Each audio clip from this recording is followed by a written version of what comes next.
Good to see so many people here again. Great. We are live on both Zoom and Facebook. And I just wanted to say Hanukkah Sameach, good afternoon, and welcome back to the last session of Work of the Heart, Reconnecting to Prayer with Miss Rachael Gelfman Schultz. Thank you for returning after our 1-week hiatus. And for those of us, for anyone who's not familiar, Rachael Gelfman Schultz is a teacher and writer in informal and formal Jewish settings in Israel and the US, including but not limited to high schools, Hebrew schools, adult ed, and tutoring. She is a writer and editor and translator for various Jewish nonprofits and publishers. She is from Sharon and now lives in the Galil. And this class is on taking a closer look at different services, sections, and passages of words of prayer in order to better understand how they will contribute to our experience of tefillah. How can we relate to God and ourselves through tefillah? How can we bring our doubts and questions to tefillah? Why pray at all? And I'm going to be sent, if anyone is coming in who is not yet a panelist, I will send you an invitation. Please do join. And for the panelists, for the people already accepted, please, all I ask is keep yourself muted if you're not asking a question or directly speaking, because otherwise we can and will hear all your background noise. And I will post sources in chat. Chats on both Zoom and Facebook will be monitored. Please do feel welcome to ask questions. And with that, I want to turn things over to Rachael. Thanks, Kayla. Hi, everybody. Happy Hanukkah and happy birthday to my mom. Ellen didn't know which day it is, so I revealed to her. Yeah, so today's our last class. As usual, I'd like to dedicate the class to in the memory of today was a hard day. There are 10 soldiers who were killed, so dedicate the class in their memory.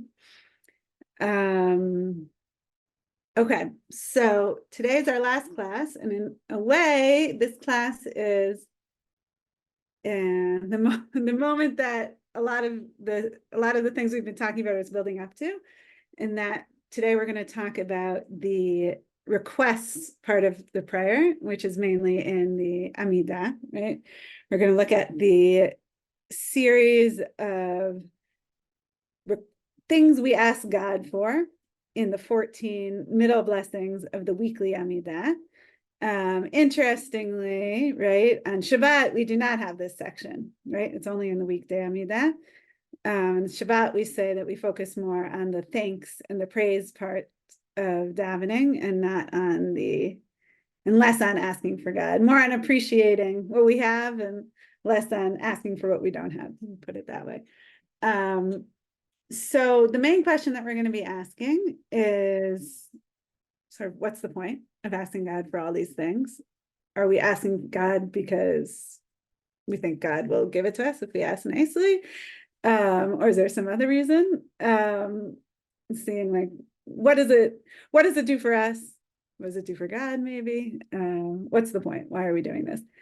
And I'll add to that the question of like, why, we were previously talking about how the praise and the thanks was, we also see thanks after the request section, but that this was like building up. So why is this like considered the moment of prayer when we ask God for things in Amidah?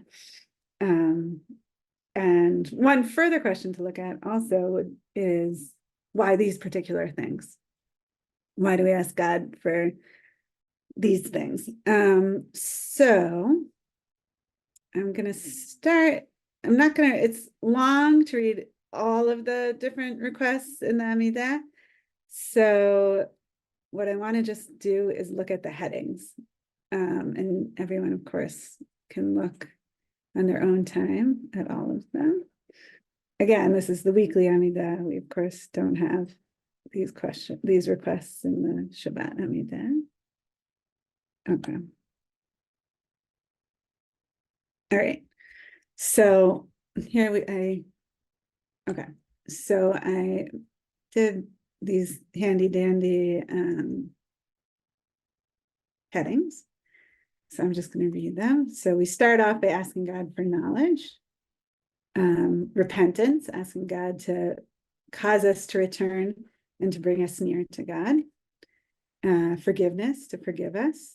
Redemption, ask God to redeem us speedily for the sake of your name. Healing, and often there's also in healing, we can also, put in specific people that we're asking for their healing. Prosperity, which is specifically in this context linked to agricultural prosperity, right? Because that's what it was back then. Gathering the exiled, justice against enemies. In other words, may all wickedness instantly perish, and may all of the enemies of your people be swiftly cut off. The righteous, may God protect the righteous. Rebuilding Jerusalem, may God rebuild Jerusalem. The kingdom of David, and reestablish the kingdom of David. And then the second to last one is sort of a general request, right? Of hear our voice, God, Hashem, our God, and have compassion on us. And then we end off with a prayer to restore the temple service. Okay, so we're not going to talk too much about the specifics, but those are the general requests. So I want to start off by opening up the question of why do we ask? What's the point? Why do we ask God these things? Of course, we're going to look at a bunch of different ideas, but I want to first hear what your thoughts are of what's going on here. Why are we asking God for all these things?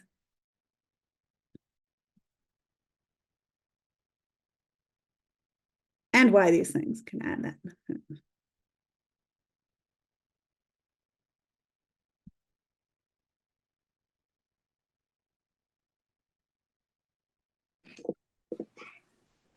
Yeah. Well, just to start off, voicing specific, well, I guess this, you could balance whether this is specific versus general requests, but voicing these things is a way to formulate it for ourselves. What are we looking for in life, and in the world, whether personally or for everybody, for society, and having some, I think giving voice to our, obviously we're not arguing yet anyways about specifics, but that just the process of voicing something out loud and repetitively gives it strength. But strength, in other words, helping us strengthen our own definition of what we want. That's what you're saying? Well, our own definition, and to, when you say something out loud, it means something more than when you think it. So, yeah. In other words, the something more is defining for ourselves what we want. Right. Yeah. And obviously it's a community definition here, right. But individuals would have to see where they fit in, I guess. Right, exactly. That's an interesting point that we'll get to, right? We're on the one hand defining as if for ourselves, by saying it out loud, you're saying we're strengthening that these are things that we as individuals want, but it's also very communal. And in fact, like lots of the language is hear our voice, God. It's not hear my voice, right? It's a lot also communal. And of course, the very definition is communal, because these are things we're all saying together. And that obviously in any of these I can add in my personal prayer, but the language is communal. Okay, so defining for myself and perhaps for the community what we want, what we're looking for. Yeah. Ellen. Ellen, you're on mute. You're on mute. We can have some impact on some of these things, but there aren't any of these things that we could accomplish on our own. And there are a lot of things that we can't really do anything to move the needle on our own. Okay, so what are we doing then by asking God for them?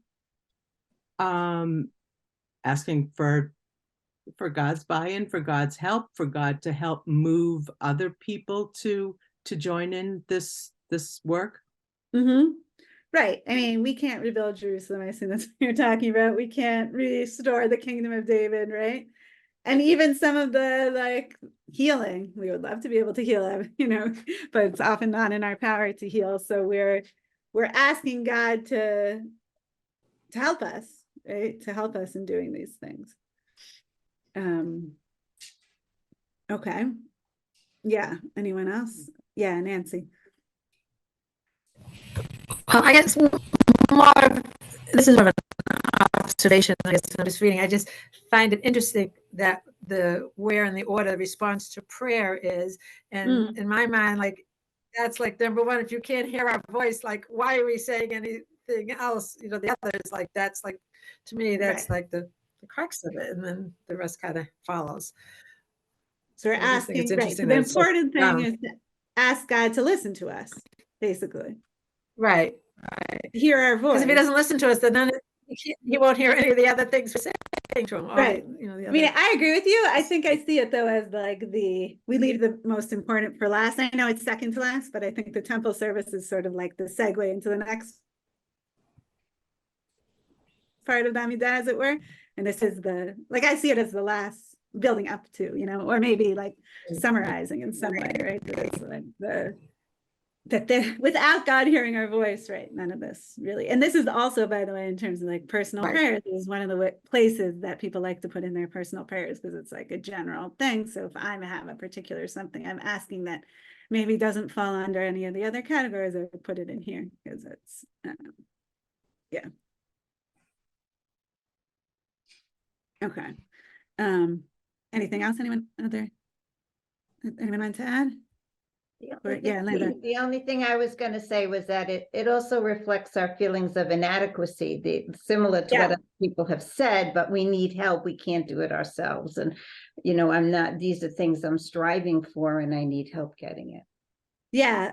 Yeah. I think that's a really important point, that it is sort of reminding ourselves that we can't do it on our own, right? That we're not have to have some humility, really. There was another source I saw about that. I don't remember, maybe Rabbi Sachs. I'm not sure. I don't remember who it was. I didn't bring it, but I think it's very important that it's also like, we also sometimes need a reminder that we can't do things on our own. And like, we need to it's an important thing to sort of take a step back and have the humility to ask for help. Yeah, definitely. Anything else anyone want to add before we go into the sources? I mean, obviously, a lot of these things are going to also be touched on in what we look at. Okay. All right. So I want to start off with a few earlier sources from the Mishnah and the Talmud and the Gemara. So someone want to read the Mishnah and Avot when you pray? Just a short one. Yeah, Alan, good. When you pray, do not make your prayer fixed, keva. Rather, compassionate pleas and entreaties before the omnipresent, blessed be he. For it is said, for he is gracious and compassionate, slow to anger, abounding in kindness, and renouncing punishment. Okay. So according to this source, prayer should not be keva, fixed, right? If you want to. And rather, it should be compassionate pleas and entreaties, rachamim v'tachanunim. So somehow these two concepts are in opposition. And keva, when it comes to prayer, is bad, and compassionate pleas and entreaties is what we're looking for. So this source is a little bit hard to understand, I think. Like, what do you think? what is keva on the one hand and compassionate pleas and entreaties on the other hand? And why is keva bad? Whatever keva is, why is that seen as bad here? Whereas compassionate pleas and entreaties are seen as good. What do you guys think? How would you we can start with keva. Like, how would you define keva? Yeah, Susan. Well, I think that the whole opposition here is between keva is like a routine. Okay, so you're like, saying the same things as we do, saying the same things every day, every week, every Shabbat, and then you're sort of like not thinking about it because it's a routine. You're just saying the words that you've said yesterday and the day before, right? Whereas the tafnonim is supposed to be like, remember what you need today and ask Hashem for what you need today. But I mean, I think that we're trying to aim for something between the two of them, because I don't know, I feel like that Jewish prayer to be like sort of just come and like scream out to God, Tate, this kind of rest lover thing is not very accepted in the Orthodox way. Right. It's interesting, really, that here keva is do not, right? That's seen as a bad thing, because a lot of our prayer does seem to be keva, right? And it's not necessarily a bad thing. But here, right, it seems to be saying, like Susan's saying, right, don't make your prayer too routine. Like I added in two, I guess, right? In other words. But then what's the point of the prayer book? It's like, right. It's always a balance. It's interesting here that the keva is totally, the value of keva seems to be like totally negated when it does seem to be a big part of our prayer book. But you're saying keva means on the one hand sort of like routine, like saying things all the time without thinking about it, whereas compassionate pleas and entreaties is saying something like a relevant and new request, like something that is my request right here and now. Yeah, is that a good fair summary? Exactly. Okay, which we'll see. What you're saying about the compassionate pleas and entreaties, I think, is like pretty much exactly what Rashi says. So, Baruch shekivant, as they say. Good. How would you say that in English? Blessed is the one who anticipates, or what's someone else? Okay. Yeah. Wait. Did the other Susan? Did you also want to say something before? Oh, just that the compassionate pleas and entreaties can be more specific about your situation, and the prayers is sort of for everyone. So I don't know, maybe you want help for a particular person who's ill or something like that. The keva is really going to allow you to do that in the same way. So there's the compassionate pleas and entreaties are personal. Yeah. Whereas the keva is the general, applies to everyone. Okay. Anything? Yeah. Any other ideas of what keva could mean, or compassion? Yeah, Linda. The keva could also give you a framework of how to frame your prayer. You may not feel comfortable talking to God about a certain issue, but if you know that there's a prayer already established about it, you could use that as a reference and then add your own feelings about it with it. Right. So in that way, keva is good, right? In other words, it's like helping us, because it's hard to find. So I'm saying, I mean, that's what Susan was saying also, like in general, we actually are seems like we're trying to find a balance between keva and kavana, right? Between keva and this more spontaneous personal prayer. But here it doesn't, here a little bit is on the side of the compassionate pleas and entreaties. And we could see maybe there are other ways of defining keva, which would explain why it should be really a bad thing. What Linda's saying is like keva, like the set text can be helpful sometimes. If I'm like having trouble figuring out how to approach God, then having these set words can often be very helpful. And like maybe there's something, or even if there's something in particular that I want to approach God about, it might be hard for me to put that in words or to do that. And the text helps. The fixed text helps. Like we saw 2 weeks ago, I guess, right? That that they sort of looked at the words describing God from Moses as a gift, because sometimes, right, it's hard for us to figure out how to describe God, and the language is a gift to us. So too, like the fixed text in general of prayer can be a gift, but here it's not seen. Here it doesn't, it seems a little bit less. So we'll see also how they define, how the later rabbis define keva to make it more of a negative thing. Yeah. Any other additions or any other idea definitions?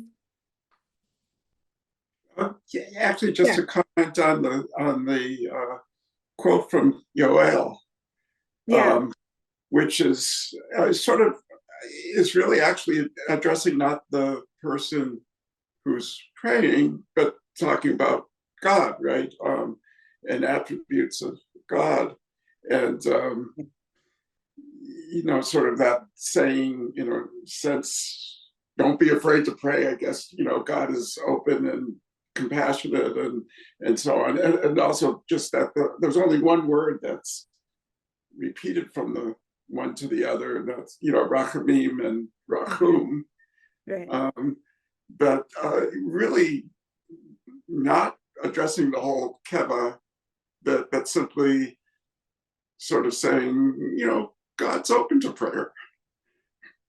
Yeah, and that this we are appealing to God's compassion, which also comes back to, I think, a bit what Nancy was saying about all of these requests are assuming that God's listening to us, that God has compassion on us, that we have this relationship with God as the gracious and compassionate God.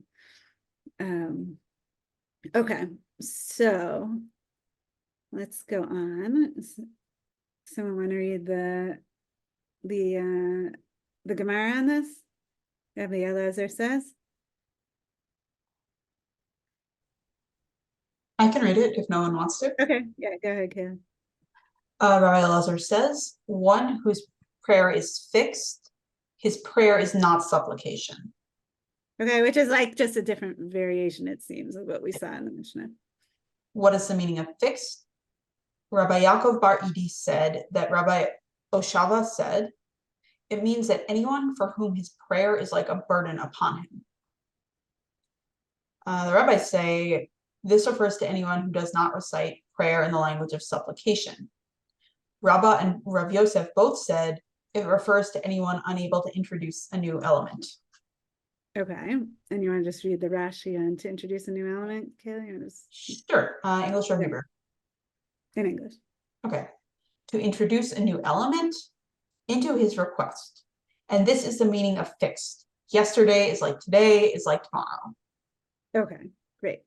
So the last thing I think is very similar, right, to what Susan was saying, right? Rava and Rav Yosef say it refers to anyone unable to introduce a new element. In other words, keva is like always the same, and the compassionate pleas and entreaties is introducing something new each time.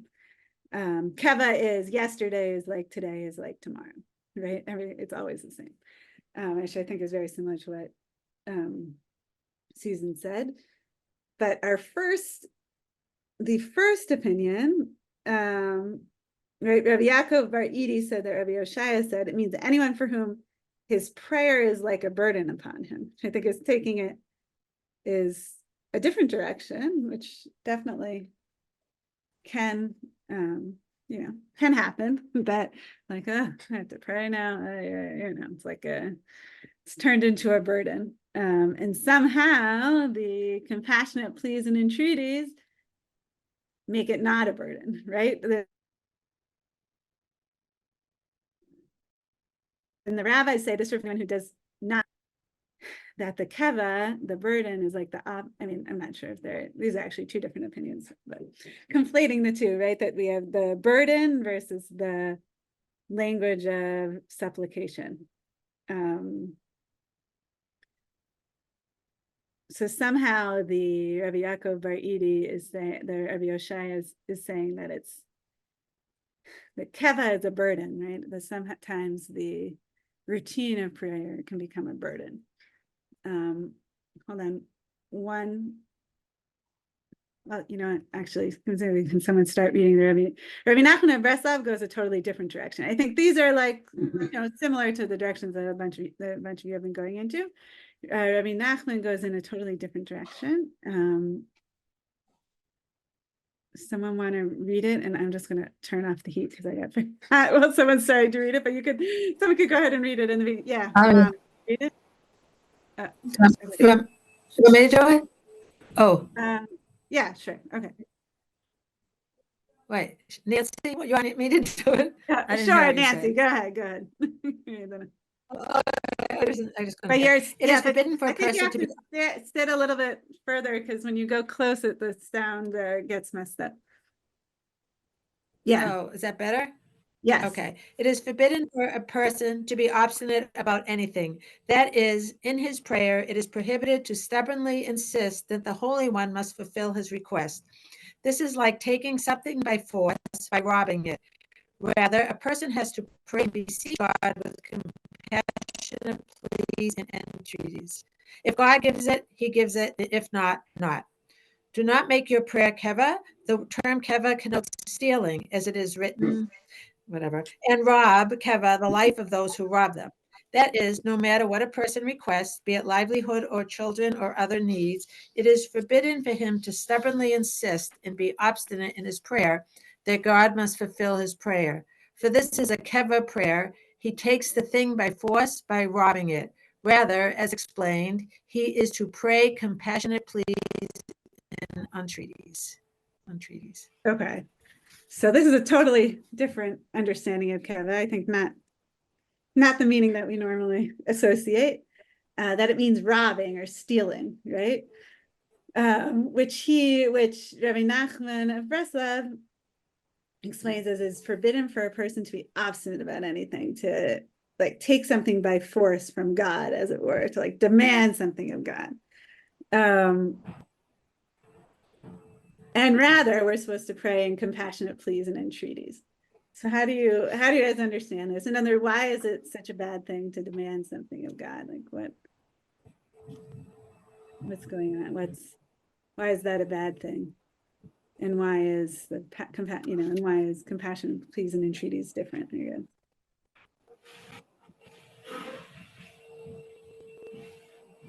I'm kind of looking ahead. Mhm. God may answer your prayer in a different way. Yeah, you want to read that through Rabbi Sachs since you already brought it up? Yeah, speaking from personal experience and from many encounters with people for whom prayer was a lifeline, I know that our prayers are answered, not always in the way we expected, not always as quickly as we hoped, but prayer is never in vain. Sometimes the answer is no. Mm-hmm. So like going back to what Nancy said at the beginning, that the whole premise of this whole section is that God is listening, but it's not necessarily right that God is saying yes, right? He's listening to us, but he might be listening and saying no, right? Just like, you know, any conversation, right? We could listen to someone, we could still say nope. Well, it's also sort of talking to God is a way of practicing how to talk to our fellow human beings, and demanding things is not usually effective. So if you really want to get something from someone, that's not the way to do it, God or anybody else. Right. So in that reading, like you're saying, compassionate pleas and entreaties is more like asking nicely, right? Like, yeah, exactly. Appealing to God's compassion rather than demanding, right? Right, or another person. Yeah. Same thing. Right. Well, we've talked about that a lot, right? That how seeing our sort of relationship with God as expressed through prayer is also a model, right, for interpersonal relationships. So just as we don't try not to demand things of other people, so too of God, we are pleading for compassion. Right? Yeah. Anyone else want to add why is it so? Why would it be so bad to demand of God? I think it's hard to differentiate between pleading and demanding. I mean, I think that there's a lot Yeah. of overlap. I'm just thinking of all the families of the hostages and how they're pleading, they're demanding, it kind of, they go hand in hand. So sometimes it's hard to differentiate. Yeah, yeah, I agree. I mean, I think that's why this whole section is challenging, right? Like, yeah, pleading versus demanding is not, the line is, it is a difficult line sometimes to draw, definitely. In both maybe of God and interpersonal relationships. Sometimes we do feel like demanding, definitely, just like the families of the hostages, but like, want to demand. We do want to demand of God, bring the hostages back right now. Right. Yeah. That's to plead of God's compassion. Do it right now. Yeah. Yeah, but I mean, Nachman is saying, I think, Linda, actually, like, it brings me back to what you were saying at the beginning about the humility. We're asking God of this, but God's not Netanyahu, in other words, and we're having the humility that like God will make his decisions and have humility. We are having the humility that it might not be the decision that we would want or that we think we want.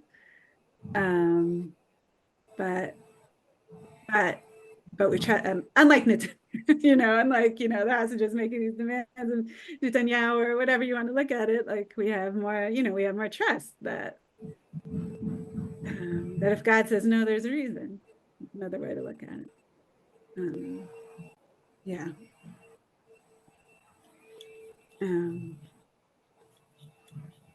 And so I want to add another question. If the point of asking, I mean, maybe the point of asking things is to get what we want, but if, as like Rabbi Nachman is saying, like the point is not to like insist that we get exactly what we think we want, right? And that we don't always even like, and sometimes we also make mistakes, right? Or not mistakes. Sometimes we don't know exactly what we want. Like we think we want one thing and it turns out that really something else is better for us.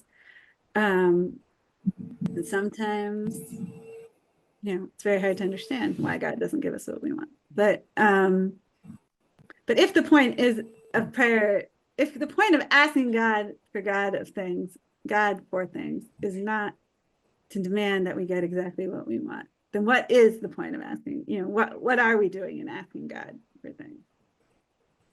Like what's going on?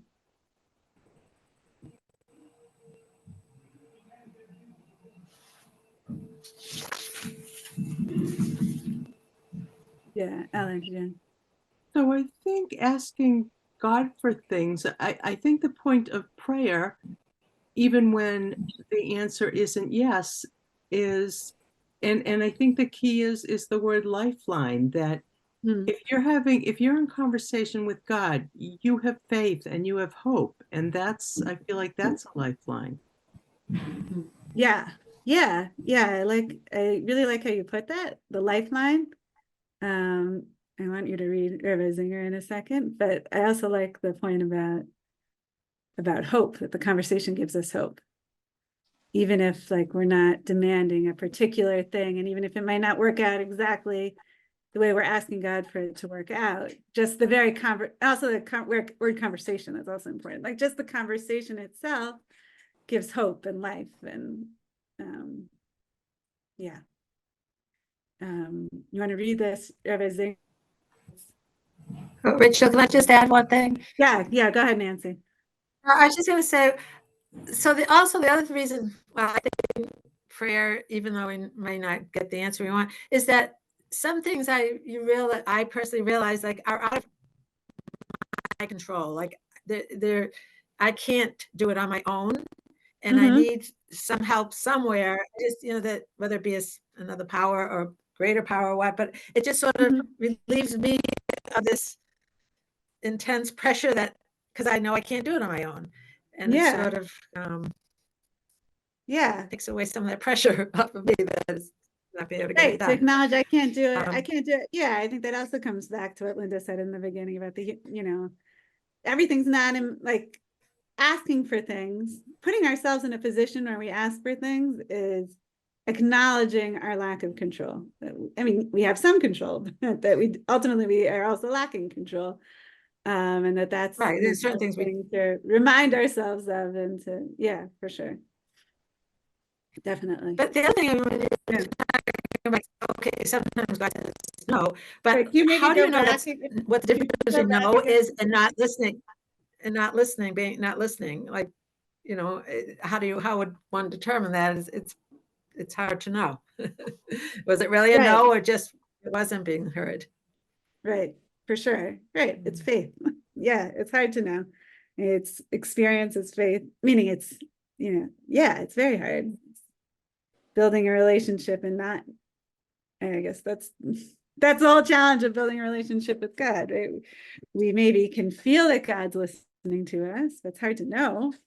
And sometimes it's even hard to feel also. But I think it is about the relationship, definitely. Yeah, Ellen, you want to read the Rabbi Zinger? I think this is a good response to what both of you guys said. Yeah. Often we make requests of God in our prayer, sometimes insignificant, sometimes important. There are times these requests are truly critical. We want an answer, preferably here and now. In our difficulty, we insist, we pound on the table. This stubbornness, this strong-armed approach, in the end, it will weaken us. Yeah. We'll So miss- Rabbi Zinger, by the way, he's commenting on the Rabbi Nachman that we saw. Okay. Yeah, go ahead. We'll miss the opportunity buried in the difficulty. This difficulty is an opening for movement, for closeness, for conversation. The Holy Blessed One so desires our prayer. Problems are not something we need only to solve or to make go away. They offer an opportunity to invite us to move into a softer space. They're an opportunity to share, to talk. Stubbornness limits God, insisting my way or no way. If we can let go a bit, the answer to our prayers can come from a place we can't imagine right now. We can allow the Holy Blessed One to surprise us. We can speak to God with soft words, in language of compassion, of supplication, in conversation with life. So that last line is what reminded me of what you said. I mean, other parts also, but specifically that last line, life with like a capital L. Like, what does it mean for God to be our lifeline, or prayer to be our life? He's talking about in the middle about they offer an opportunity. This also reminds me a bit of what Nancy was saying. They offer an opportunity to invite us to move into a softer space.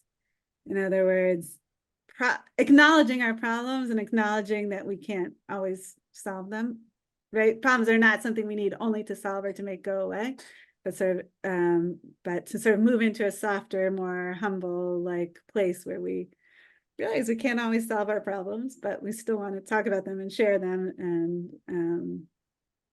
and using that as an opportunity to relate to God, to build a relationship with God also. Okay. Now I want to sort of go in a different direction. So if anyone has anything that they want to add about this direction, let me then say now, because now I want to go into a direction more the direction my father was going at the very beginning, about defining what we, about the importance of defining what our desires are and what our desires as a community are. Any final comments on this before I move on? Okay. Okay. So Dad, you want to read this one? Sure. Imagine this scene: 300 to 400 people, strangers to each other, are told to pair up and ask their partner one single question: what do you want? Over and over and over again. Could anything be simpler? One is innocent question and its answer. And yet, time after time, I've seen this group exercise evoke unexpected, powerful feelings. Yeah, sorry, just this is not, since I'm just throwing this source at you, right? This is not a rabbi source. Urban Dialom, right? I don't know if anyone's read this book, Love's Executioner. It's like yes, you read it, Mom? I have read him, not that particular book. He's a psychologist, right? or His books psychiatrist, are- one or or the a other. psychiatrist, right? His books are definitely not. So this is not from, from a religious perspective, it's from a more psychological perspective. Just since I didn't give the introduction. Yeah, keep going. Okay. Often within minutes, the room rocks with emotion. Men and women, and these are by no means desperate or needy, but successful, well-functioning, well-dressed people who glitter as they walk, are stirred to their depths. They call out to those who are forever lost, dead or absent parents, spouses, children, friends. I want to see you again. I want your love. I want to know you're proud of me. I want you to know I love you and how sorry I am I never told you. I want you back. I'm lonely. I want the childhood I never had. I want to be healthy, to be young again. I want to be loved, to be respected. I want my life to mean something. I want to accomplish something. I want to matter, to be important, to be remembered. So much wanting, so much longing, and so much pain, so close to the surface, only minutes deep. Okay, I don't know if that's exactly what you were saying, but in other words, like there's something very, very powerful in trying to get to the bottom of what we really want. Of the exercise of saying these requests to God, also being an exercise of trying to figure out what's really the most important to me. In other words, there's lots of things we want, lots of things everybody wants, but like trying to figure out what do we ultimately want, or what's the most important things that we want, is an important, it's a very powerful exercise to do basically every day in prayer. Rabbi Zinger, who we'll look at this in a second, this is sort of following up on the piece from Irvin Yalom. He suggests he has in his book, he has all these different prayer exercises. Definitely would recommend the book if anyone wants to get it, can get it on your Kindle even. And one of his exercises is you in pairs, you ask them, what do you want? And then they say what they want. And then you say, but why? And you keep on asking the person until you get to sort of the bottom of what they really, really want. In other words, I don't know, I want to do this project at work successfully, right? And then, okay, but that's a small thing. Why do I really want that? And then you get to more of the deeper things. You want to be respected, here, I want to be loved, respected, my life to mean something, to accomplish something, I want to help people, whatever it is, to keep on asking why, until you get to the very, the most, the most crucial, important of what we want. And that Irvin Yalom says that can be very close to the surface, only minutes deep, right? If we just keep on asking, try to get to the bottom of it. Rabbi Zinger puts it in a different way, which I also liked. Someone want to read, sort of following up on Irvin Yalom, someone want to read the Rabbi Zinger? So what do you want today? Yeah. Linda, yeah. So what do you want today? A person is defined not only by action, but first and foremost by desire. If it's as if prayer is telling me, be impractical. Every one of us walks about the world with desires hidden deep within, desires awaiting prayer.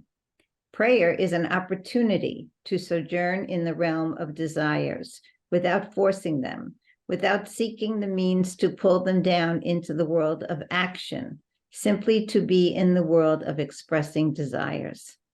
Mm-hmm. In other words, that there's also importance, most of the time we walk around, we define ourselves and we define other people by what they do in the world and what they accomplish in the world. But there's something very valuable in also defining ourselves and others by what we want. There are a lot of things we want that maybe we won't ever get, but that those wants also define us. So I liked how he put that. And maybe we're not even aware of what we want unless somebody tells us to stop and think about. We can just plod along day by day and not think about what would make our lives better or what's our desires.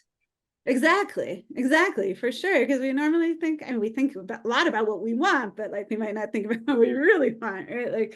We want a billion want a billion smaller things, but to think about what we really want and what's really important to us, I think that can be like a very powerful part of prayer, to give us time to, to step back and to think about what our real priorities are in life, and what we really want and what's the most important. Again, but it all depends on also not just sort of saying the words just as Keva, without thinking about it, but also, to step back and to use the prayer as an opportunity to look into ourselves and to think about what we really want. Okay, so, but this direction, Irvin Dialom and Dov Zinger, is not so much about the text, right? I mean, I can put that in the text, right? I can put that, but at the end of the day, the text is telling me what to want, basically, right? Wow. Now, again, I can add in my personal prayers, which I think is probably the direction that, Dov Zinger would encourage, when we're praying, that we bring our own, like the Rashi, right? That we bring, that Susan also said at the beginning, like that we bring our own personal desires and wants to the prayers and to the words. But at the end of the day, we also have words, right? That tell us, that give that list of the 14 things that we saw at the beginning of class. So yeah, so how that's how, if prayer is about defining what I want, then why do we have these set texts sort of defining it for us? Like, what is any?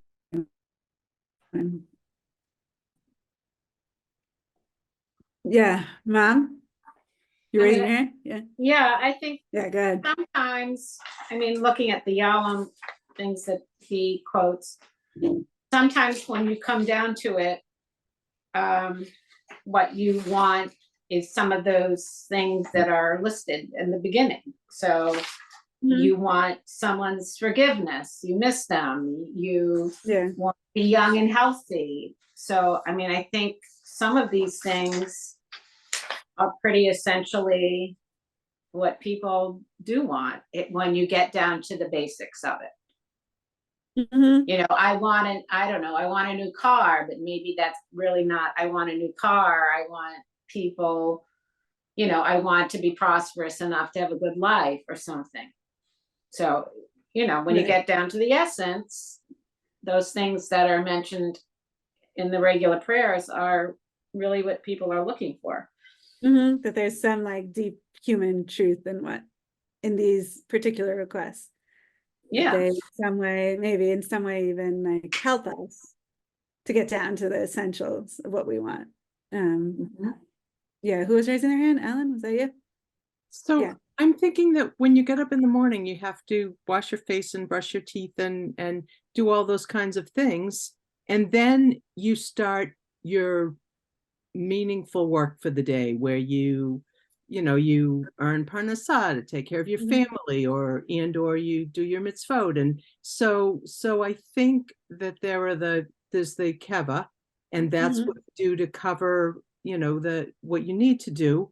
And then I think that the other prayer is for the, the deeper individual, more important, what your specific mission is. Maybe. How do you see? So the language of the prayers is which category? Are you saying? In other words, the specific, the 14 requests that are given to us in the liturgy. So to some extent, the Keva piece covers, maybe covers the things that you need to cover, but then there's more work for you to do. It's like the starting point. It's like the foundation that you build off of, maybe. Yeah, maybe it's the basics and Okay. Any other thoughts? Right. Well, let's Okay. Mom, you want to read this? This is similar a little bit to what you were saying, even with the example of the car. So, Oh, okay. And You the want to read that, sacrament. Rabbi Jonathan Sachs? Yeah. Oh, sure. Prayer is the education of desire. Take the weekday Amida as an example. It teaches us to seek knowledge, wisdom, and understanding, not just a new car, an exotic holiday, or expensive clothes. It teaches us to want to return to God when, as happens so often, we drift in the winds of time, blown this way and that by the pressures of today. It teaches us to seek spiritual healing as well as physical health.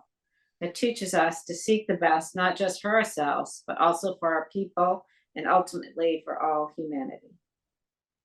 Yes, I think he's taking a bit of a step further than what you're saying, but maybe along similar lines that like these are the things we're asking for are sort of the essential things, and prayer helps us in figuring out what's important.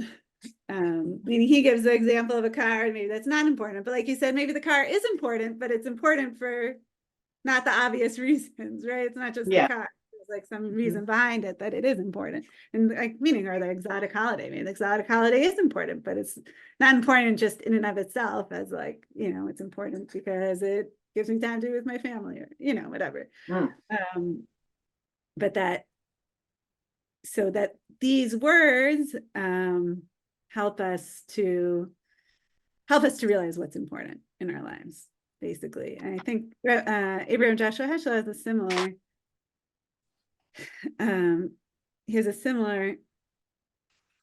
direction. He was first. Rabbi Jonathan Sachs has a similar, presumably was first, it was more similar to him. He says, prayer may not save us, but prayer makes us worth saving. Prayer teaches us what to aspire to, right? So very similar to the education of desire. So often we do not know what to cling to. Prayer implants in us the ideals we ought to cherish. Redemption, purity of mind and tongue, or willingness to help may hover as ideas before our mind, but the idea becomes a concern, something to long for, a goal to be reached when we pray. So it like reminds us of what's important. Okay. Questions, responses so far before we go to our last and final direction of the okay.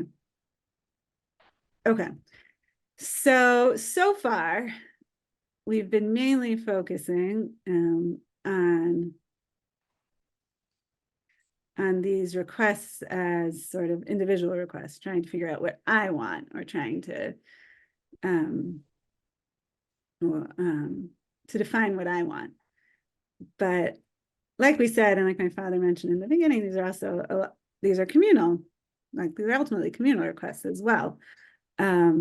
So the direction I want to look at for the last 7 minutes of class is sort of how can these requests help us look outwards, right? Like, in other words, these requests are not only about looking inwards and realizing what's important to me, but they're also about looking outwards to other people, to community.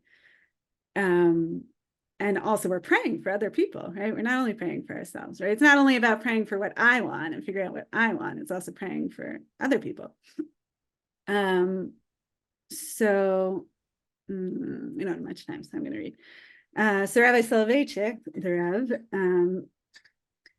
says, again, if we come back to what Linda said about like humility and what Nancy said also about understanding my own inability to control everything, right?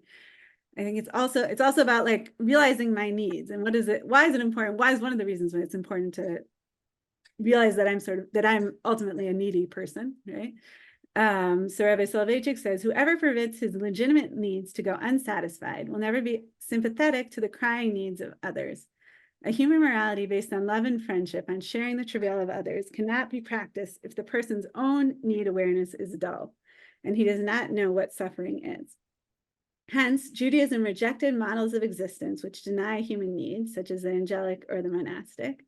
For Judaism, need awareness constitutes part of the definition of human existence. Therefore, prayer in Judaism, unlike the prayer of classic mysticism, is bound up with the human needs, wants, drives, and urges which make man suffer. In other words, part of why it's important to acknowledge my own needs and is because that will help me if I'm sort of in touch with my own needs, that will help me to acknowledge other people's needs and hopefully ultimately also to act, to help, to help people help care for their needs. But sort of the first step is to really see myself as a needy person and to not to ignore what I need, right? Like monasticism would say, but to really get in touch with what I need. Okay. And how ultimately does that also lead to action? So Rav Avi Weiss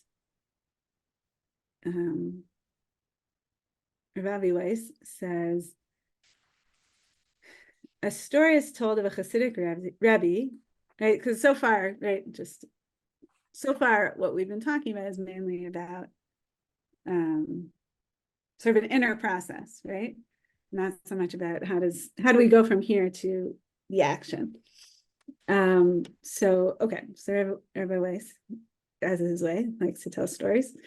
So a story is told of a Hasidic Rebbe before the establishment of the state of Israel, who, contrary to the sentiments of his community, was a religious Zionist, doing all he could to promote the Zionist cause by encouraging Jews to go to Eretz Yisrael.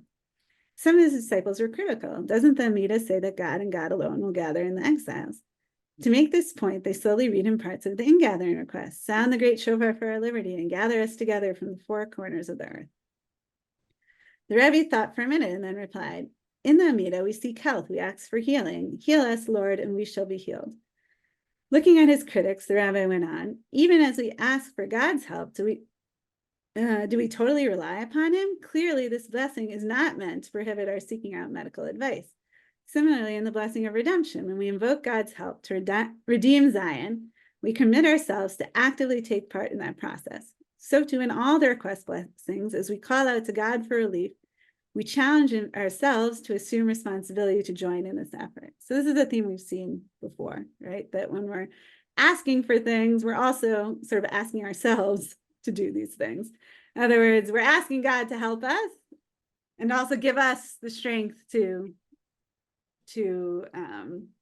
take part in the process, right? When going back to we talked a lot about the partnership metaphor, us as partners with God, which we see Rav Avi Weiss is one of his favorite metaphors, right? That in these requests, we're also sort of asking God to help us partner with him in doing these things. Okay, I want to end with one last poem. I'll ask someone else to read since now my voice is getting tired. This is by Chana Friedman Ullman, and it's made into so you want to look it up on YouTube. It's a really nice song. And it's about like the power of also praying for other people, right? At the end of the day, like I said, we're not only praying for ourselves. The language itself is a we language. And often we might be praying for particular other people even. We're praying for our friend to be healed from their sickness. We're praying for the captives, the hostages to be returned, right? We're also often praying for particular people. So someone want to read it? That everyone needs? I'll read it if you like. Okay, go ahead. Is that Nancy? Yeah. Everyone needs someone to pray for him, someone whose lips will utter his name, in faith and hope in life to revive someone else, and everyone needs a heart on which to place hands, in faith and blessing, and everyone needs someone else and needs to go out and go in, and mainly to go beyond and forget himself, and for a bit to go in, and for a bit to be someone else for an hour, for a day, for a cry, to be someone else. Everyone needs to stand before his God and cry out enough, no more. Let him be, he's pure gold. He is a precious gem. He is your son. your one and only. Give him good, visible, and revealed. Give him also the ability to pray. Help him pray for someone else. Wow. Thank you. Thanks.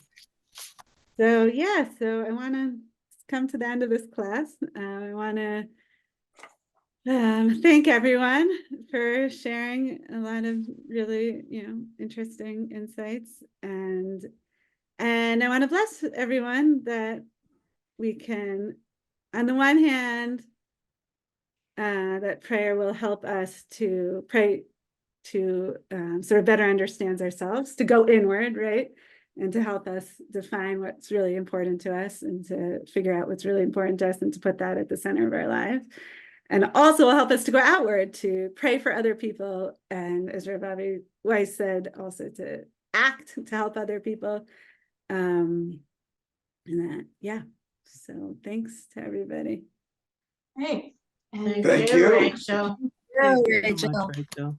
This was wonderful. Yeah, wonderful. Thank you. Very inspiring. And Rachel, if people Thank want you. to get in touch with you with questions after the class, what's the best way for people to reach you? Email. All I right. put it in the chat. I can put it in the chat. All right. And while you do that, I Let us just know if you do another. Whoops. Yeah, Let us know if you're doing a class in the I spring. certainly will. Yeah. all right. And there are two things I want to highlight while it's coming up on the end of this month and the end of this class. There is a short winter's month coming up on next week from December 25th through 27th on the topic of organ donation.